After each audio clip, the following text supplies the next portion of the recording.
memberi anaknya bagi Yesus. Kita akan mendengarkan pengumuman sepekan. Silahkan.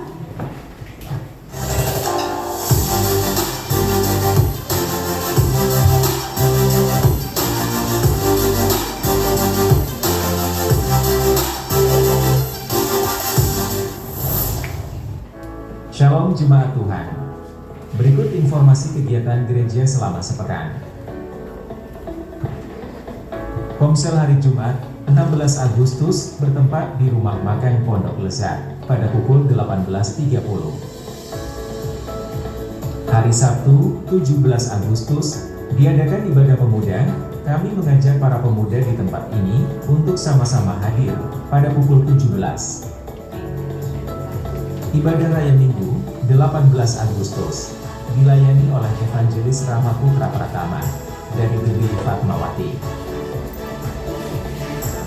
Dalam rangka memperingati Hari Kemerdekaan Republik Indonesia, gereja mengadakan lomba untuk anak sekolah minggu, 18 Agustus pada pukul 10.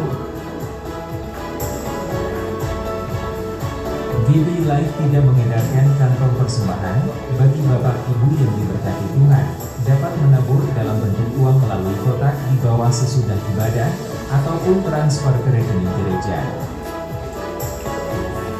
Saudara dapat mengikuti media sosial kami.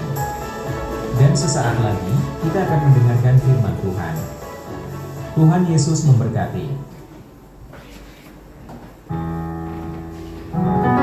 Terima kasih tim pemusik. Kita kasih tepuk tangan dulu untuk teman-teman kita.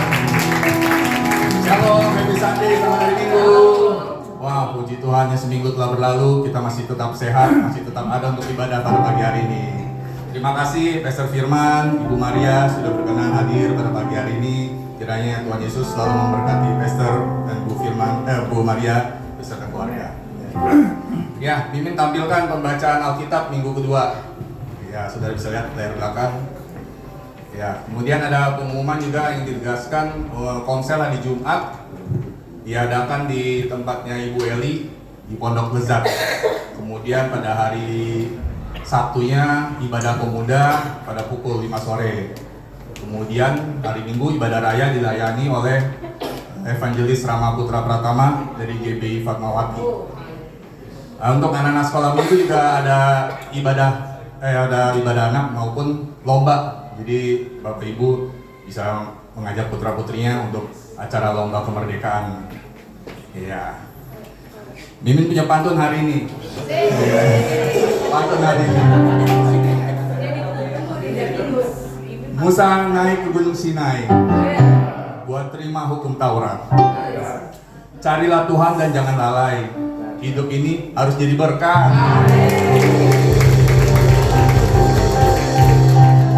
Sekarang pantunnya udah berbau Alkitab. Puji nama Tuhan, nambah ilmunya. Habis pantun dikasih cakep. Oh, cakep. Sama-sama katakan cakep. Puji Tuhan, kita mau siap mendengarkan firman Tuhan. Kita mau menyiapkan hati kita. Kita mau saat teduh sebentar.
Biarlah pujian ini menjadi sebuah komitmen kami di hadapan-Mu.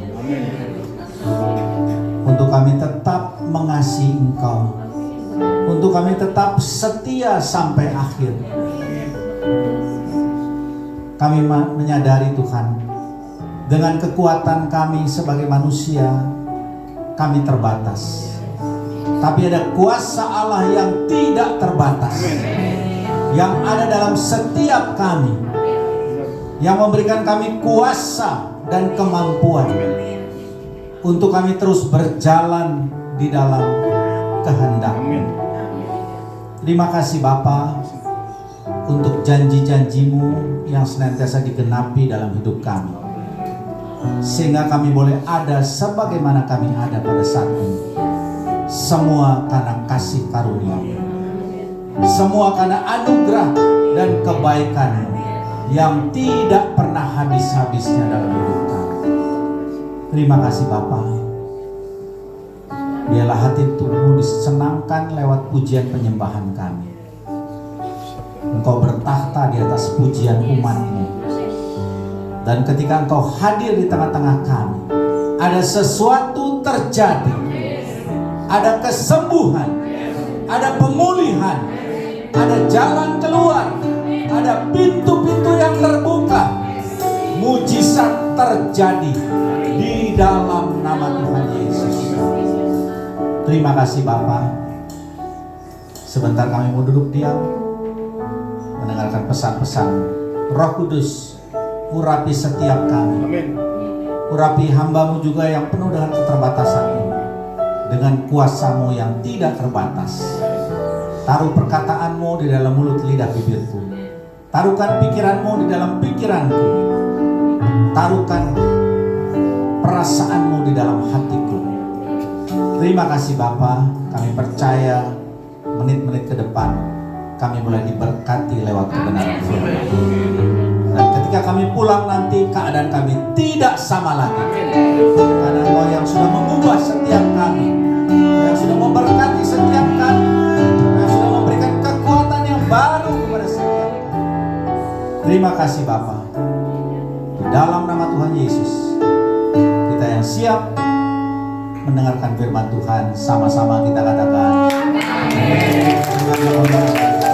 Silakan duduk. Bapak Ibu saudara kasih Tuhan, saya mau memberikan apresiasi kepada anak-anak muda yang Tuhan pakai luar biasa untuk melayani di bidang musik. Tuhan kita diberkati ya.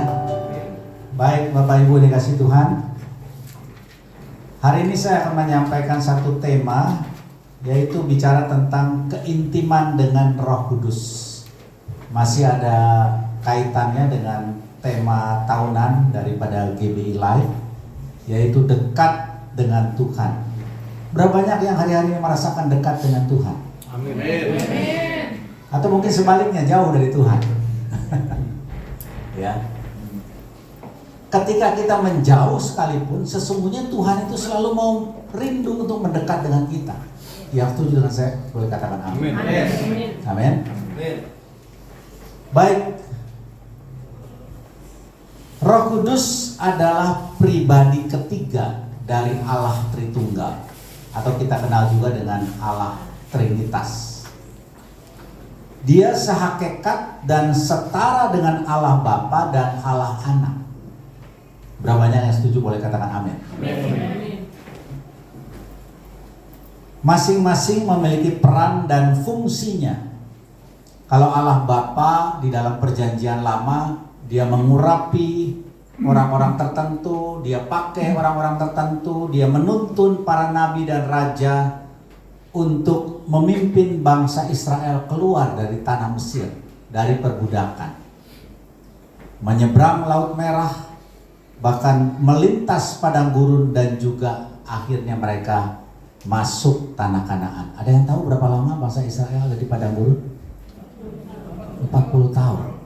Ketika mereka ada di dalam perbudakan Mesir, ada yang tahu berapa lama? 430 tahun kurang lebih, ya. Lebih lama dari Indonesia dijajah oleh Belanda. 350 tahun ya. Ini 430 tahun. Luar biasa. Tuhan sudah berjanji kepada umatnya bahwa dia akan membebaskan. Cuma waktunya itu adalah waktunya Tuhan, bukan waktu manusia. Katakan amin. Amin. Lalu pribadi yang kedua yang kita kenal sebagai Tuhan Yesus, ya, kalau tadi kita bicara sekilas tentang Allah Bapa, Tuhan Yesus itu datang untuk menjadi korban tebusan. Buat apa Bapak Ibu? Menebus dosa setiap kita. Amin. Bahkan menjadi juru selamat, sekaligus memberikan teladan bagaimana kita hidup sebagai orang percaya. Berapa banyak yang mendapatkan inspirasi dan keteladanan dari kehidupan Tuhan Yesus? Kita semua, amin. Bagaimana dia hidup dalam doa, bagaimana dia hidup dalam ketaatan kepada Bapa, bagaimana dia hidup dalam kesetiaan bahkan sampai mati, ya. Dia juga memiliki kerendahan hati yang luar biasa sebagai Tuhan dan Allah penebus. Nah, yang ketiga yang akan kita bahas pada pagi hari ini adalah tentang pribadi yang ketiga, yaitu Roh Kudus. Roh Kudus mengurapi dan memberi kuasa kepada orang percaya. Berapa banyak orang percaya di sini? Oh, haleluya. Untuk hidup dalam kebenaran dan ketaatan kepada firman Tuhan. Sekali lagi tadi saya dalam doa menyinggung sedikit bahwa kita tidak pernah bisa hidup menuruti firman Tuhan di dalam kekuatan kita sendiri. Kalau kita mengandalkan kekuatan kita, kita tidak akan mampu, Bapak Ibu. Tapi Roh Kuduslah yang akan memberikan kuasa dan kemampuan itu. Kisah Rasul 1 ayat yang ke-8, tetapi kamu akan menerima kuasa kalau Roh Kudus turun atas kamu. Berapa banyak di sini yang percaya bahwa Roh Kudus sudah ada di dalam diri? Amin. Haleluya. Supaya kita jadi saksi, memberitakan kabar baik dan menuntaskan amanat agung. Pergilah, jadikanlah semua bangsa muridku. Dan baptislah mereka dalam nama Bapa, Anak, dan Roh Kudus, yaitu dalam nama Tuhan Yesus, supaya mereka melakukan apa yang sudah aku ajarkan. Dan ajarlah mereka untuk melakukan segala sesuatu. Matius 28 ayat 19 sampai 20. Saya baru mengikuti satu event yang luar biasa bulan Juli lalu. Itu Everyone Asia yang diadakan di Sentul International Convention. Ada yang ikut di sini? Puji Tuhan, jauh ya dari Bekasi. Kalau kami dekat dari Bogor. Itu dihadiri kurang lebih hampir 12.000 orang, ya. Secara online sekaligus juga secara onsite, ya. Yang hadir onsite itu kurang lebih 11.000 lebih, lalu yang mengikuti secara online itu kurang lebih 1.000 sekian, 1.000 sekian ratus lah kurang lebih. Nah, itu ada beberapa hamba Tuhan yang diundang menjadi pembicara, dan salah satu hamba Tuhan mengatakan begini, Roh Kudus adalah evangelis atau penginjil yang terbesar. Berapa banyak yang setuju bahwa Roh Kudus adalah penginjil yang terbesar? Amin. Kita mungkin pernah dengar yang namanya Billy Graham. Kita pernah dengar yang namanya Reinhard Bonnke. Betul? Kita pernah dengar hamba-hamba Tuhan yang dipakai Tuhan secara luar biasa.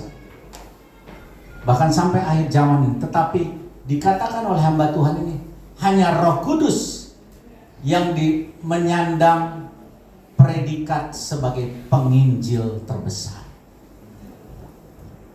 Berapa banyak yang ketika mengalami perjumpaan pribadi dengan Tuhan tanpa diinjili oleh orang lain, tapi ketika tiba-tiba Roh Kudus turun dalam hidup kita. Berapa banyak di sini ada? Saya ngalamin sendiri, Bapak Ibu. Ya. Ketika hidup saya nggak karu-karuan, ketika hidup saya hancur-hancuran tanpa pengharapan, di dalam satu ibadah saya hadir kurang lebih 27-28 tahun yang lalu, nggak ada yang menginjili saya. Tapi ketika mulai sesi pujian penyembahan, tiba-tiba saya menangis seperti anak kecil. Saya percaya itu Roh Kudus yang menjamah hati saya dan menyadarkan saya, menginsafkan saya bahwa tanpa kekuatan dari Tuhan kita tidak mampu melakukan apa-apa. Amin. Baik. Di dalam Yesaya 5 ayat yang ke-7. Ya, kalau kita lihat dari slide yang berikutnya, mari kita baca sama-sama ayat ini. Yesaya 5 ayat yang ke-7, 2, 3. Sebab kebun anggur Tuhan semesta alam ialah kaum Israel, ialah tanam-tanaman kegemarannya. Dinantinya keadilan, tetapi hanya ada kelaliman. Dinantinya kebenaran, tetapi hanya ada keonaran. Bayangkan Israel ini umat pilihan Allah yang digambarkan juga sebagai kebun anggurnya Tuhan. Tapi yang terjadi, orang-orang Israel ini mendukakan hati Tuhan. Padahal Tuhan berkenan atas mereka. Dari semua bangsa yang ada di dunia ini, Tuhan memilih bangsa Israel untuk menjadi umat pilihan dan umat kepunyaannya. Tapi apa yang terjadi dikatakan, dinantinya keadilan, tetapi hanya ada kelaliman. Dinantinya kebenaran, tetapi hanya ada keonaran. Bisa dibikin pantun juga tadi ya. Seperti Pak Erwin tadi ya menyampaikan. Tapi itulah yang terjadi, Bapak Ibu. Tuhan mengharapkan sesuatu yang dari yang Dia sayangi itu sesuatu yang menyenangkan hati Tuhan. Tetapi ternyata tidak demikian. Oleh karena itu, di dalam perjanjian baru, di dalam Injil Yohanes pasal yang ke-15, Tuhan kembali menggambarkan tentang kebun anggur ini atau pohon anggur ini. Ya.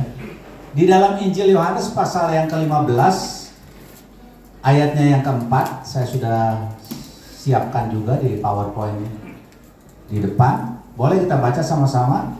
2, 3. Tinggallah di dalam aku dan aku di dalam kamu.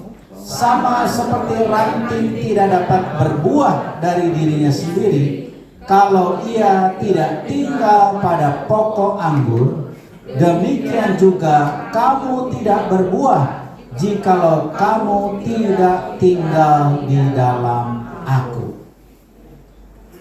Ini siapa yang bicara, Bapak Ibu? Tuhan Yesus sendiri. Ya, kalau dalam Alkitab elektronik itu dicetak dalam warna yang berbeda, warna merah. Itu berarti perkataan Tuhan Yesus sendiri. Nah, ini menarik ya.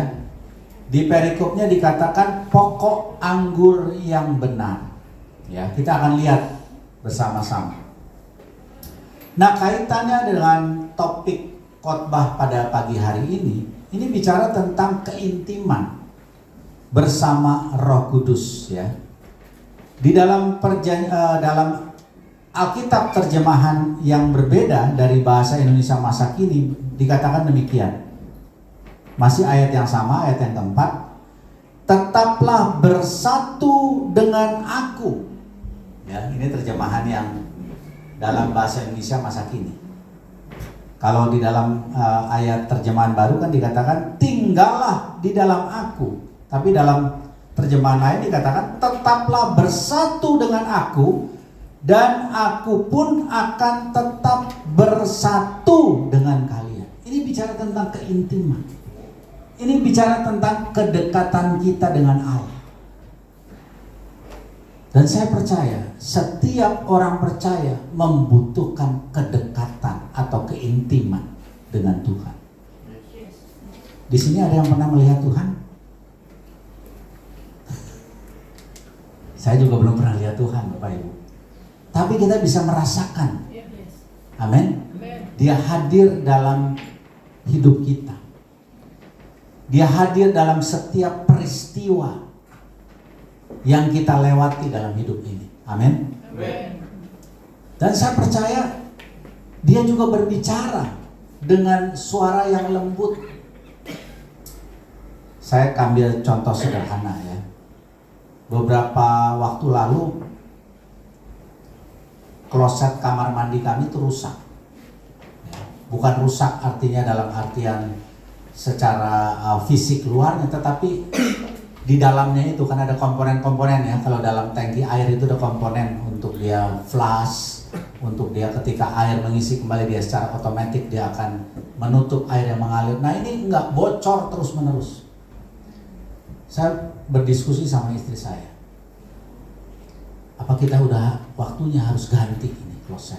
Ya, memang sudah hampir 20 tahunan gitu sejak kami merenovasi rumah. Tapi tiba-tiba ada satu impresi ya. Roh Kudus itu tidak berbicara secara audible.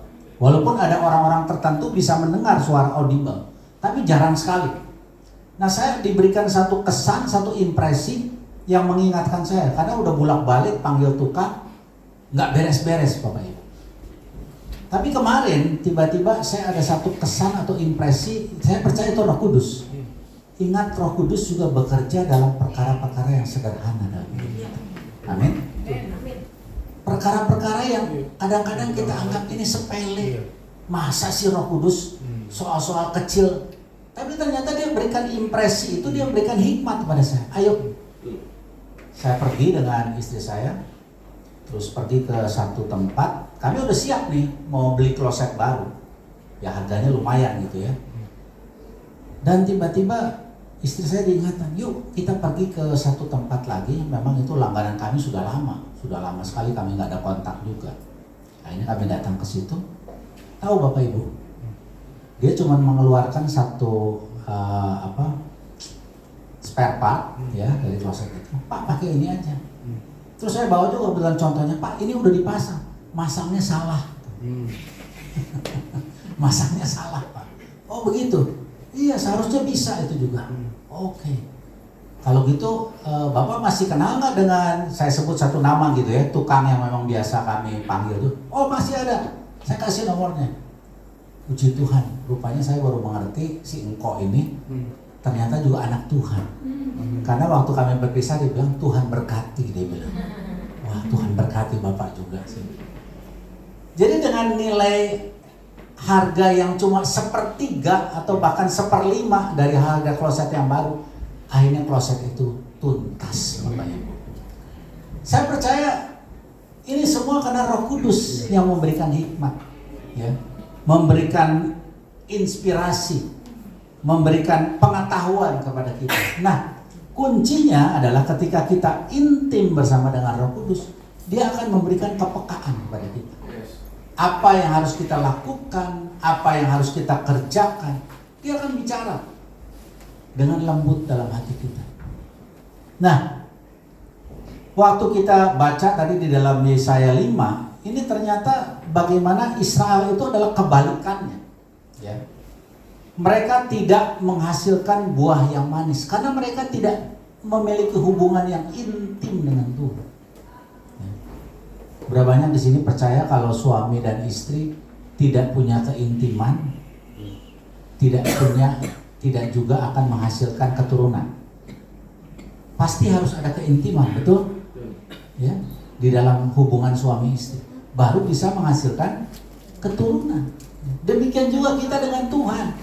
Waktu kita intim dengan Dia, maka kita pun akan menghasilkan buah. Katakan sebelahnya, kita semua harus berbuah. Amen. Kalau kita intim dengan Tuhan, kira-kira apa buah yang dihasilkan?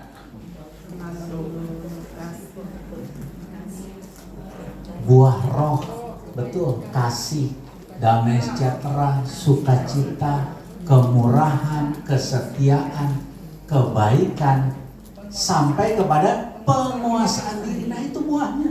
Ya, waktu kita intim dengan Tuhan, itu yang akan kita hasilkan. Selain tentunya buah pertobatan kita, ya, waktu kita mengalami perjumpaan pribadi dengan Tuhan. Itulah yang akan kita hasilkan, dan itu tidak lain adalah karakter daripada Tuhan sendiri. Kasih, damai sejahtera, sukacita, dan seterusnya. Itu adalah karakter Tuhan sendiri. Nah, apa yang disampaikan Tuhan Yesus tentang pokok anggur yang benar dalam Injil Yohanes yang tadi kita baca adalah gambaran bahwa kita sebagai carangnya atau ranting harus senantiasa melekat dengan Tuhan. Katakan melekat. Artinya dekat dengan Tuhan. Pada saat itulah carang atau ranting itu akan mendapatkan nutrisi dari pokok itu, ya, yang diambil juga dari tanah. Dia salurkan itu kepada ranting atau carang sehingga dia bukan hanya menghasilkan daun-daun, tetapi pada waktunya nanti dia juga akan menghasilkan buah. Amin, Bapak Ibu. Dan buahnya itu adalah buah yang manis, bukan buah yang asam. Yohanes 15 ayat yang kelima mengatakan begini: Akulah pokok anggur dan kamulah ranting-rantingnya. Barang siapa tinggal di dalam aku, bersatu dengan Tuhan, dan aku di dalam dia, ia berbuah banyak, sebab di luar aku kamu tidak dapat berbuat apa-apa. Jadi hal yang pertama yang kita dapatkan di sini, apa yang terjadi bila kita tidak melekat, kita tidak dekat dengan Tuhan? Yang pertama, kita tidak dapat berbuat apa-apa. Mengerikan Bapak Ibu, kalau seorang manusia dalam hidupnya tidak dapat berbuat apa-apa. Di luar Tuhan kita tidak dapat berbuat apa-apa. Mungkin kelihatannya bisa berbuat sesuatu, tapi tidak maksimal. Katakan sekali lagi sebenarnya, kita semua harus maksimal. Amin. Amin. Hidup kita itu berdampak buat orang lain, itu maksimal. Amin. Lalu yang kedua apa?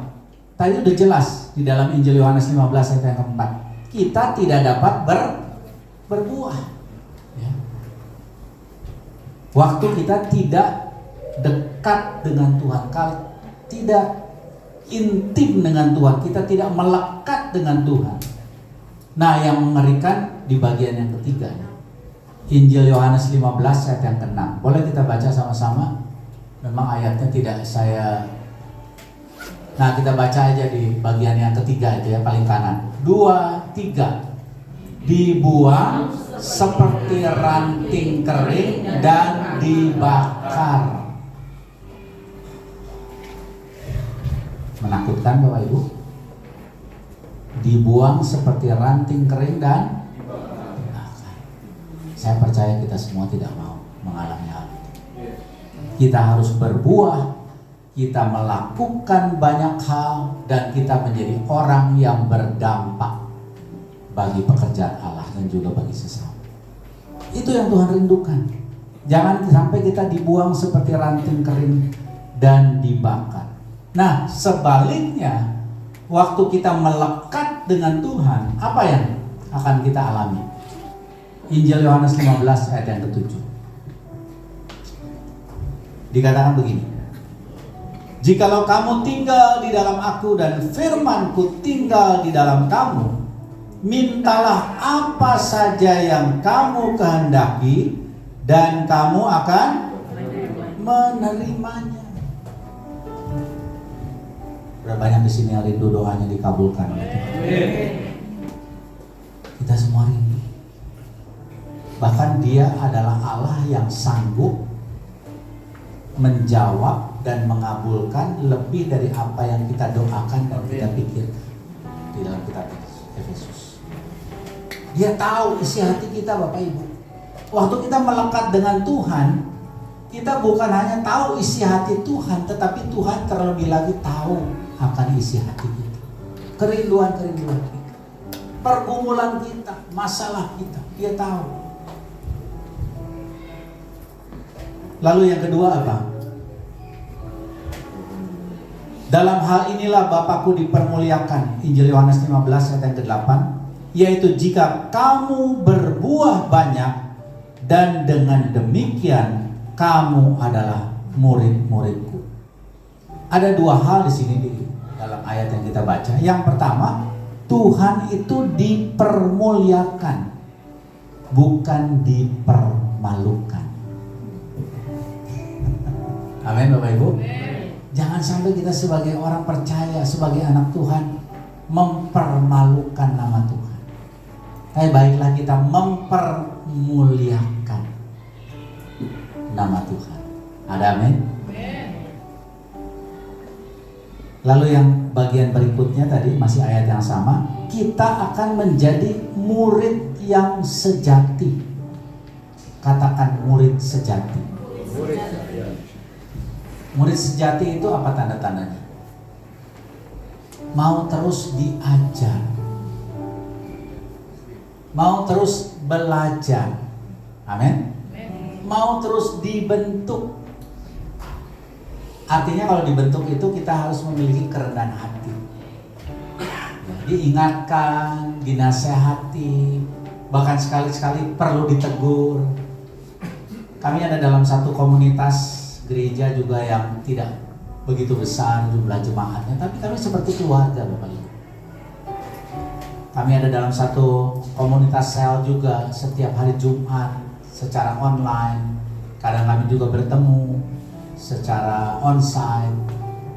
Kami berfellowship, kami ngobrol tentang banyak hal, saling menguatkan.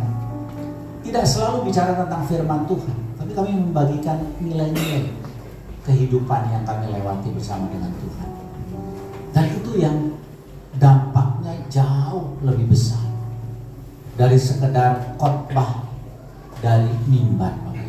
Khotbah dari mimbar juga penting, mengingatkan kita, mengajar kita, menasihati kita. Tapi dalam kehidupan keseharian kita juga perlu yang namanya hubungan relasi dengan Tuhan.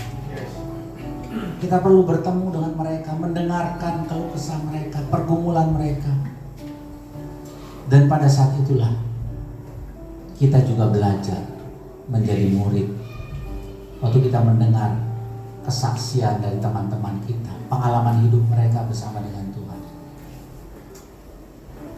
Jadi saat kita melekat dengan Tuhan, kita dekat dengan Tuhan, ketika kita intim dengan Roh Kudus, ingat, kita sedang hidup di akhir zaman. Kapan akhir zaman itu dimulai? Dimulai sejak Yesus naik ke surga. Itulah akhir zaman. 2000 tahun yang lalu, Bapak Ibu. Berarti kita hari-hari ini sedang menantikan kedatangannya kali yang kedua. Kalau kita melihat keadaan dunia ini sedang menuju sesuatu yang lebih baik atau sebaliknya. Dunia ini sedang menuju sesuatu yang lebih baik atau sebaliknya? Sebaliknya, Bapak Ibu. Keadaan ekonomi global yang tidak kondusif, tingkat pengangguran yang tinggi. Anak kami paling bungsu itu udah hampir 1 tahun di rumah. Jadi saya baru ngerti, kemarin semalam kita baru ketemu dengan salah seorang sahabat kami juga, rekan sepelayanan, ngobrol-ngobrol. Terus saya dengar anak bungsunya baru saja resign. Terus kita tanya, emang udah dapat kerjaan baru? Belum, loh. Kok resign? Ya dia udah kepengen resign aja katanya. Anak kami yang paling bungsu juga begitu, Bapak Ibu. Tahun lalu bulan November dia bilang, "Pak, nih aku rasanya udah gak tahan lagi nih kerja di sini. Udah 2 tahun dia kerja. Perusahaannya cukup baik. Kenapa? Aku stres." Waduh. Saya bilang nanti kalau dilanjutkan bisa jadi gangguan jiwa ini, betul nggak? Kan hari-hari ini mental illness itu sedang marak-maraknya di kalangan anak muda. Anak kami baru usia 26 tahun. Saya bilang udah, kamu resign aja, kamu tinggal kembali. Apa-apa. Tadinya dia ngekos di Jakarta. Ini udah sampai 1 tahun. Ngelamar ke sana, ngelamar ke sini. Belum dapat pekerjaan, Bapak Ibu. Tapi kami sebagai orang tua merasa bertanggung jawab. Walaupun anak ini sudah dewasa, ayo kita fasilitasi apa yang kamu mau. Dan puji Tuhan, awan sebesar telapak tangan sudah mulai nampak. Amin. Kita bagiannya orang tua ya udah tetap sabar, tetap memfasilitasi, tetap memberikan bantuan, support apa yang dia butuhkan. Ya. Sampai nanti ada waktunya dia harus kembali mandiri. Tapi puji Tuhan ya Bapak Ibu, selama 2 tahun dia bekerja di Jakarta, itu tidak pernah ibadah. Dia bilang, kalau ibadah di mana kamu? Online. Mana tahu kita online. Emang ada absennya online? Kan nggak ada. Tapi puji Tuhan Bapak Ibu, sejak bulan November dia di rumah kembali ke Bogor, dia melayani Tuhan sampai dengan hari ini. Luar biasa Tuhan itu. Kalau dia bekerja nggak tahu-tahu. Dia pegang sekarang multimedia, sound system. Dia juga bisa main musik. Dan itu yang membuat kami suka cita. Ada penghiburan di balik kesesakan yang kami alami. Ya. Ada sesuatu yang baik yang Tuhan kerjakan ketika kita alami hal-hal yang sulit sekali. Amin. Nah, waktu kita intim dengan Roh Kudus akan mengingatkan kita. Memang kadang-kadang ada waktu tertentu kami sebagai orang tua juga, ya namanya manusia ya, ada emosi, ada kepengen marah, tapi selama ini puji Tuhan tidak sampai ada terjadi sesuatu yang artinya berdampak gitu ya secara signifikan kepada hubungan kami sebagai orang tua dan anak. Nah, Bapak Ibu dikasih Tuhan, bagaimana sih caranya agar kita menghasilkan buah ketika kita intim dengan Roh Kudus? Yang pertama ya, Injil Yohanes 16 ayat 23 dikatakan begini. Dan pada hari itu kamu tidak akan menanyakan apa-apa kepadaku. Aku berkata kepadamu, sesungguhnya segala sesuatu yang kamu minta kepada Bapa akan diberikannya kepadamu dalam nama. Di dalam Injil Yohanes 16 ayat 23 ini berbicara bagaimana kita punya hubungan yang dekat dengan Roh Kudus. Artinya ketika kita mengundang dia masuk dalam hidup kita, maka dia yang akan berdaulat atas hidup kita. Amin. Bahkan di tengah-tengah pergumulan sekalipun, dia tetap Allah yang berdaulat. Jangan pernah lihat seberapa besar masalahnya, tapi lihat seberapa besar Tuhan Allah. Amin. Amin. Dan itu yang akan kita alami waktu kita fokus mengalihkan pandangan kita kepada Allah yang besar, yang melampaui segala masalah kita, maka kita pun akan diberikan kekuatan. Undang Roh Kudus. Lalu yang berikutnya apa? Libatkan Roh Kudus. Dalam 2 Korintus 3 ayat yang kelima dikatakan begini, dengan diri kami sendiri kami tidak sanggup untuk memperhitungkan sesuatu seolah-olah pekerjaan kami sendiri. Ini Rasul Paulus. Tidak, kesanggupan kami adalah pekerjaan Allah. Katakan ke sebelahnya, kesanggupan saya adalah pekerjaan Allah. Amin. Yes. Kalau saya boleh berdiri di tempat ini juga bukan karena saya lebih hebat dari Bapak Ibu Saudara, enggak. Bukan karena saya lebih pandai, enggak. Tapi kesanggupan itu berasal dari Amin. Lalu yang berikutnya, biarkan hidup kita dipimpin oleh Roh Kudus. Jikalau kita hidup oleh Roh, baiklah hidup kita juga dipimpin oleh Roh. Galatia 5 ayat 25. Berapa banyak di sini yang siap untuk selalu dipimpin oleh Roh? Amin. Mungkin ada jatuh bangunnya, mungkin ada up and down-nya, tetapi waktu kita disadarkan oleh Roh Kudus, kita diingatkan, kita kembali lagi. Dan yang berikutnya, Kisah Rasul 1 ayat yang ke-8 yang sudah saya sampaikan. Tetapi kamu akan menerima kuasa kalau Roh Kudus turun atas kamu, dan kamu akan jadi saksiku di Yerusalem, seluruh Yudea, Samaria, sampai ke ujung bumi. Berapa banyak yang siap untuk jadi saksinya Tuhan? Amin. Perlengkapi setiap kita dengan kuasa dari tempat mati, dengan Roh Kudus. Hari-hari ini ada PR yang begitu besar yang harus kita selesaikan, yaitu amanat aku. Jadikan semua bangsa muridnya Tuhan. Mulai dari keluarga kita. Ya, mungkin orang tua kita yang belum kenal Tuhan.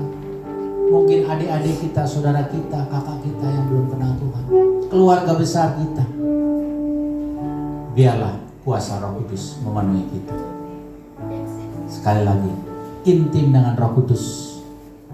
Komunikasi senantiasa dengan Allah lewat doa, lewat ucapan syukur, lewat apapun peristiwa kejadian yang kita alami bersama dengan Tuhan. Dan yang kedua, jangan lupa kasihi sesama. Komunikasi juga. Komunikasi itu ternyata tanda kasih loh Bapak Ibu. Pernah dengar pasangan suami istri yang sedang bertengkar atau enggak ada konflik, lalu mereka diam-diaman. Yang satu ngadep ke kanan, satu ngadep ke kiri. Yang satu ke ruang tamu, yang lain ke ruang tidur. Yang satu ke kamar mandi, yang lain ke dapur.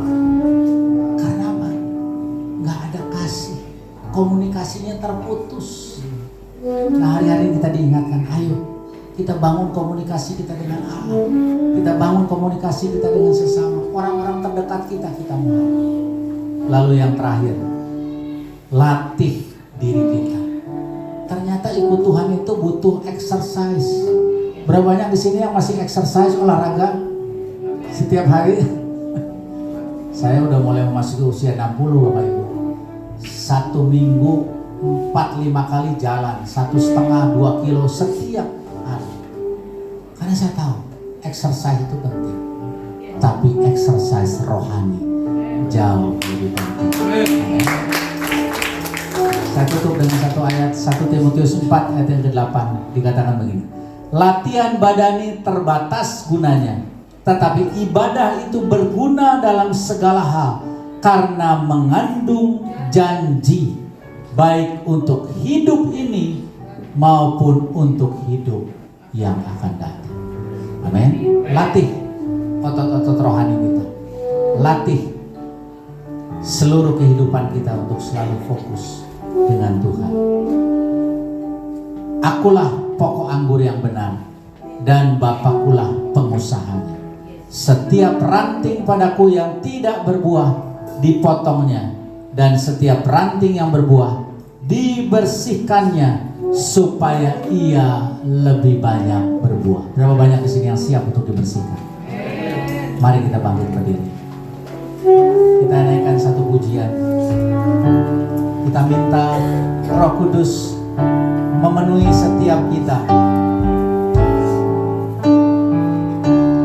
Allah Roh Kudus,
terima kasih Allah Roh Kudus.